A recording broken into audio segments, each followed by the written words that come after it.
शब्द स्वरूपी है, प्रकाश स्वरूपी है। आज सत्संग का जो माहौल उनकी तरफ से हमारे लिए मिलता है, उसके निस्बत मालिक की तरफ से ऐसा शब्द कि आज सत्संग में शब्द रूपी बरसात होती है, जिससे सूरतें अंतर तक हरी हो जाती है। एक एक अंतर से यूं को मालिक की तरफ के जो शब्द आते हैं, धंसते छूटते हैं, दिल को छूते हैं कि कहीं आज उनकी महिमा के साथ जुड़ते हुए ऐसे लगता है इस नश्वर जगत से कैसे अपने आप को जल्द से जल्द रिहा करें, निकलें, मालिक से मिलें। अपना होश होता है। मालिक सच्चेतन आनंद स्वरूप है, हम उनके अंश हैं, हमारे उनके गुण एक ही। फिर कुजात के साथ अपने आप को मिला करा करके क्या मिलने वाला? कैसे अपने जात से जाकर जल्द से जल्द मिला हो और धीरे धीरे फिर अपने आप को यहाँ साकार के माध्यम से होते हुए निराकार के साथ पहुँचने का एक अंतर की सोच, धारणा और उसके अनुसार फिर कर्म बनने शुरू। ये सत्संग के माहौल से ही होता है मुमकिन।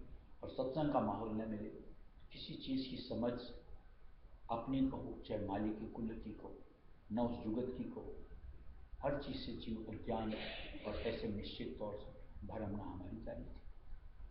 इसलिए उस परम पिता का जितना शुक्र अदा करें कम से कम। इस मंडल में एक ऐसा माहौल मालिक ने उपलब्ध करा दिया कि जिसके वसीले से हमने अपने आप को जाना, शब्द की महिमा को जाना, परम पिता को जाना, और अंतर से कहीं एक चाहत का स्वरूप बनता है। जितने अंतर से अंतर मालिक के साथ जुड़ो और उनके यों को अधीनस्थ होते चलो, उनका शुक्र बजाते चलो, उतना अपने लिए बेहतर है।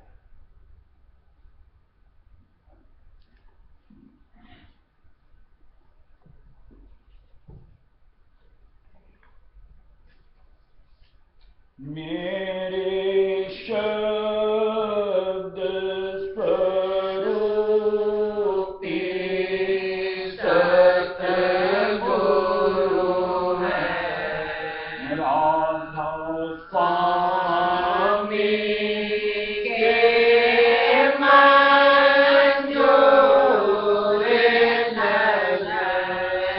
मेरे शब्द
जो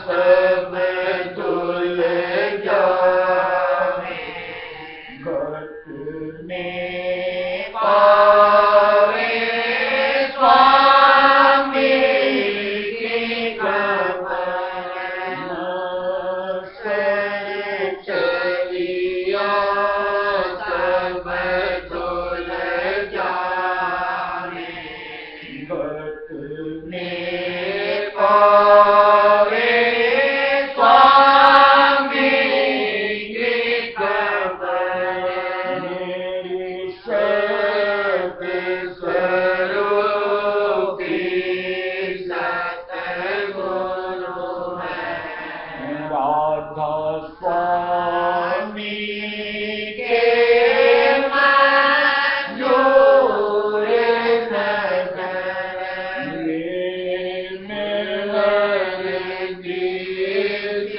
जिसको चाहते हैं उसको निज घर, ये मेहर जिसको चाहते हैं उसको निज घर। मालिक यूं को उद्धार का एक सिलसिला मन के हिसाब से एक उनका जो यूं को प्रोजेक्ट बना है उसके हिसाब से दिया है कि जिनकी तरफ मालिक की दृष्टि पड़ गई, यानी मेहर की दृष्टि जिसके ऊपर पड़ गई, वो सूरत इस काबिलियत को ले लेती है कि काल माया से छुटकारा पाए और अपने सत्यदेश जाए। फिर उस सूरत को कहीं कर्म की यूं को माया की बोझ उसके नीचे नहीं पड़ना, जिसके लिए अपने स्वामी जी महाराज दिया है कि जहां पर दृष्टि पड़ी मेरे गुरु की सोई पारी। अब उसमें कोई जरूरी नहीं कि मनुष्य ही होता, चाहे वो पशु हो, चाहे पक्षी हो, चाहे कीड़ा हो, परिंदा हो, यहां तक दरखत हो, कहीं अगर उनकी मेहर की दृष्टि किसी में पड़ी सीधा खींचा चलाता है। ऐसे जो प्रकृति का यानी काल का जो नियम कायदा कि ऐसे एक के बाद एक के बाद एक के बाद उत्थान करता हुआ कर्म भोगता हुआ तब कहीं जाकर के मनुष्य दे गई। लेकिन संतों के लिए कि जिस पे दृष्टि पड़ गई, कर्म भाग एक तरफ, काल के कायम नियम कायदे कानून एक तरफ, सीधा आ जाओ। सिर्फ मनुष्य नहीं आ जाओ, सत्संग तक पहुंच जाओ। इससे बढ़ की लीला उस परम पिता की और क्या लक्ष्य को मिल सकती है, समझ सको तो। और ऐसा नहीं कि मालिक ने कोई यहां कोई गप ना डाल दिया, प्रत्यक्ष सत्संग के माहौल में कईयों की ओर इंगित करके इशारा भी किया कि फला फला उस जन्म में ऐसा था, आज ऐसा है। आज अपन एक भजनावली का भजन गाते हैं, दीवाने मन भजन बिना दुख पइयो, पहला जन्म भूत का पइयो, तड़प तड़प मर जाइयो, प्यासे ही मर जाइयो। अरे यहाँ तो सत्संग में मालिक ने कितनों की तरफ इशारा किया कि पिछले जन्म में भूत था, आज यहाँ सत्संग में बैठा है। सोचो, उसकी तो 83,99,999 दैया ही कट गई। क्या उन संतों की लीला को अपन समझ सकते हैं? कितनों की तरफ इशारा करके कहा ये पिछले जन्म में दरखत था। सोचो, वनस्पति से मनुष्य भी, उसके लिए तो कितने युगों को नीचे से अपने कर्मों का इतना बोझ, इतना जंजाल, इतने दुख झेल कर तब कहीं जाकर के आज मनुष्य नहीं मिलती है। वो सीधा उसमें से दरखत से निकल के सत्संग आती, कल्पना ही नहीं की जाती। अब इन बातों को अगर मालिक के प्रति जिसकी आस्था नहीं है उसको बताओ, उसकी तरफ से तो ऐसी बातें आई खाली गप है, ऐसा कभी हो सकता है? पर यहां तो मालिक ने अनुभव करवाया कि देख लो, उसके व्यवहार को देख करके समझो, उसकी हरकतों को देख करके, और निश्चित तौर से जिन जिन की तरफ उन्होंने इशारा देखकर लगता था बात तो कहीं ना कहीं तो खटकती तो है, यानी उनकी बात सत्य तो है।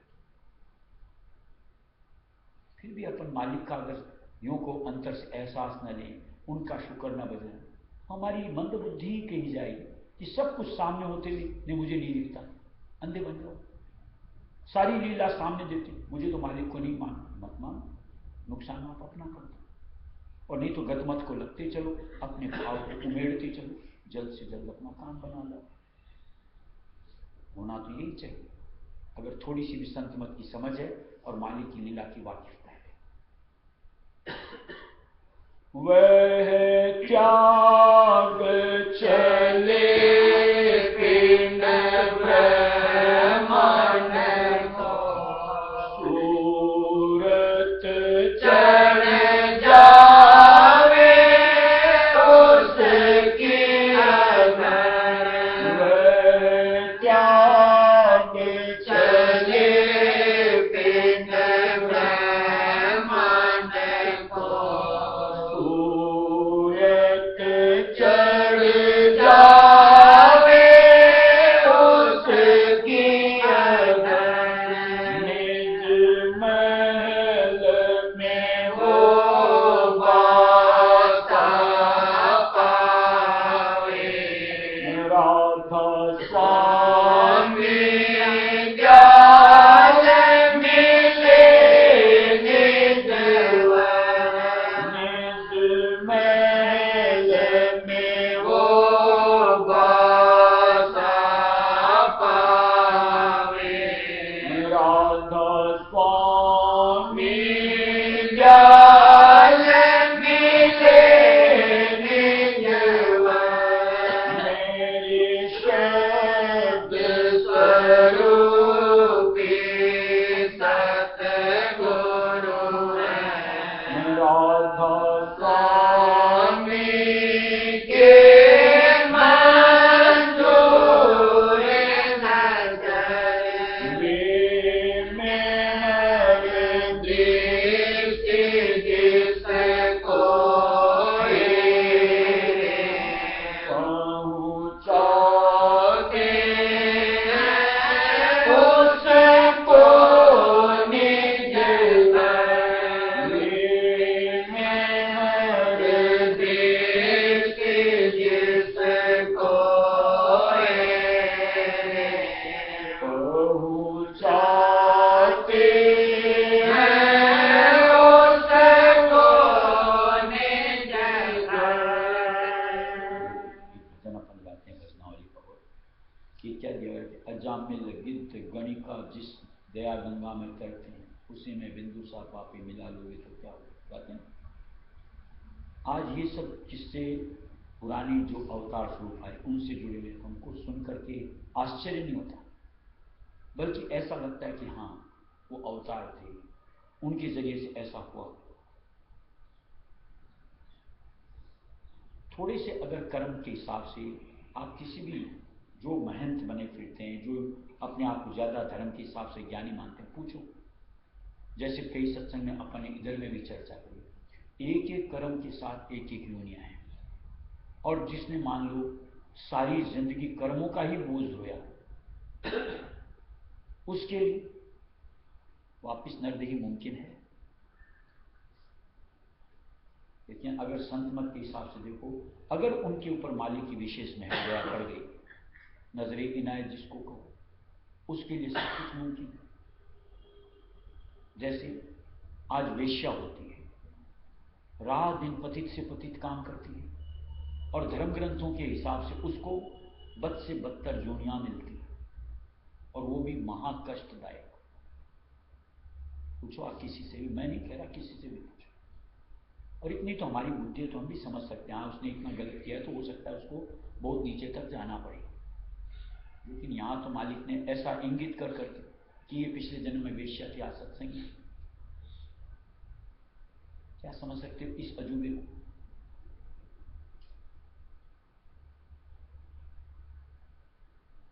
और ये सिर्फ मालिक की उन नजरे इनायत का कमाल कहो, उनकी मेहर दृष्टि कहो, अजब लीला कहो, कि कोई चीज मालिक को छू गई, बस उसके ऊपर मेहर हो गई, और उसको वहां से खींच करके सीधा यहाँ नर्तन ही नहीं, सत्संगी बना करके गया। उस यूं कहो मेहर का कोई अंत है? कोई कैलकुलेशंस निकाल सकते हो? आज लोगों को लगता है कि 4 जिंदगी में कोई होता है इतने कर्म कट के सत्तदेश है इसमें। अरे मालिक की मौज की कोई सीमा ही नहीं है। 4 क्या 2 में क्यों नहीं हो सकता, 1 में क्यों नहीं हो सकता? बस अपने आप को उनके सन्मुख उस अनुरूप पेश होना चाहिए। यानी जैसे जैसे उनकी यों को हमारे लिए समझ होती है उसको झाड़ते बस उनके सामने आगे बढ़ते चलो। क्यों नहीं हो सकता?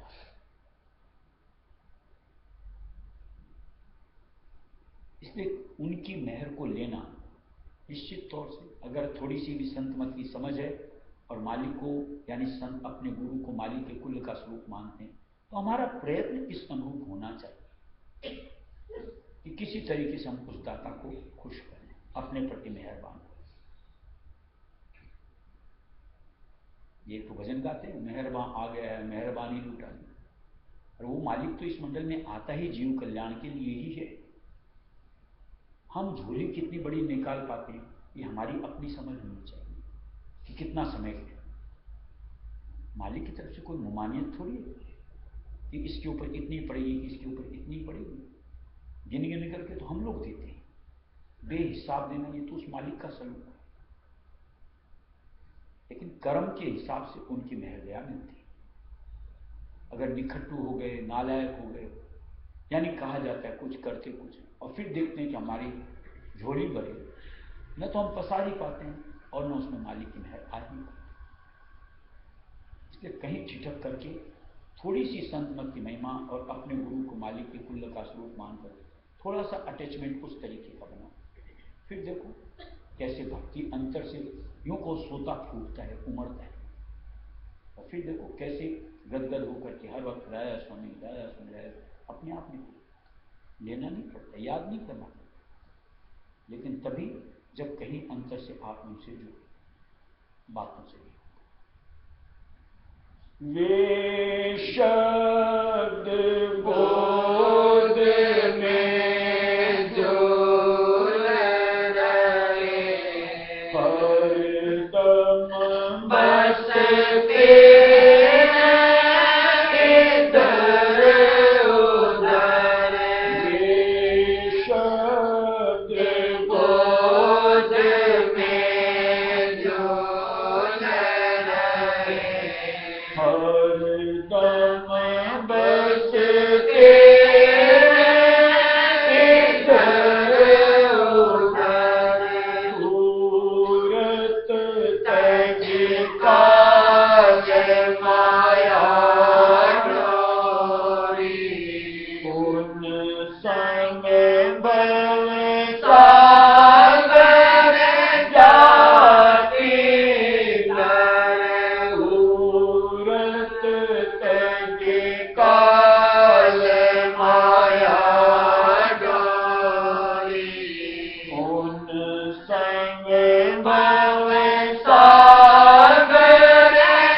संग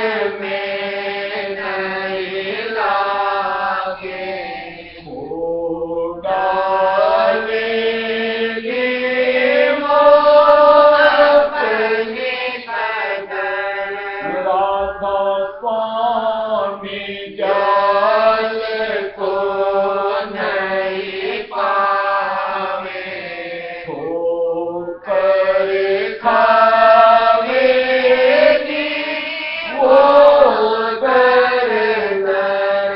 राधा स्वामी जाल को नहीं पावे, ठोकर खावेगी वो दर-दर। मेरे शब्द स्वरूपी सतगुरु हैं, राधा स्वामी के मंजूर नजर। वे मेरे दृष्टि जिसको पहुँचाते हैं उसको निज घर।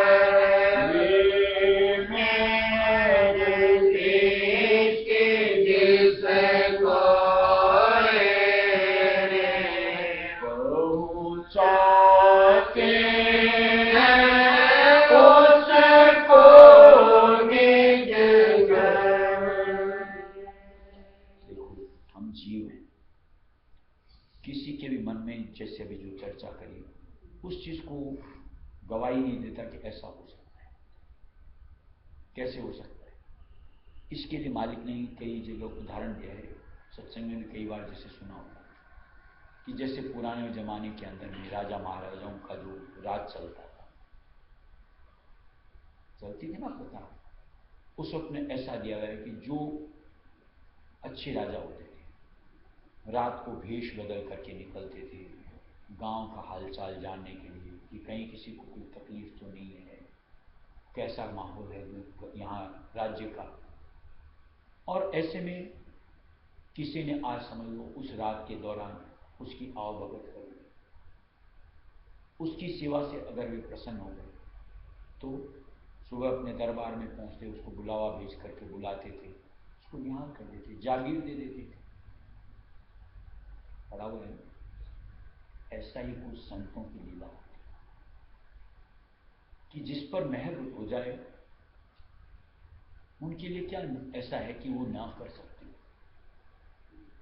आज जैसे उन्होंने जागीरें दे दी तो उनकी ताबेदारी में थी तो दे दी, अपनी चीज दी ना। ऐसी मालिक की तो कुल सृष्टि है। अब जिसके ऊपर मालिक की नजर पड़ गई, मेहर हो गई, उसको बख्शिश के बतौर ये तो कुछ नहीं है कि मनुष्य दे में मेहर के हिसाब से तो कुछ भी किया जा सकता है। इसलिए इसमें शक तो लाना ही नहीं चाहिए कि हाँ ये नहीं हो सकता। सब कुछ संतों के लिए संभव। इसीलिए क्या है कि जो कोई कहे संत अमचेना तुलसी हाथ कांत, ये संतों की महिमा को हम नहीं समझ सकते। ये तो जो अपने आप यूं को सपाट पड़ जाता है, यानी पूरी तरीके से आज उनके ऊपर कुर्बान हुआ, किनका मात्र कहीं उसको ऐसा समझ में आ सकता है कि उनकी गतमत किस अनुरूप होती है।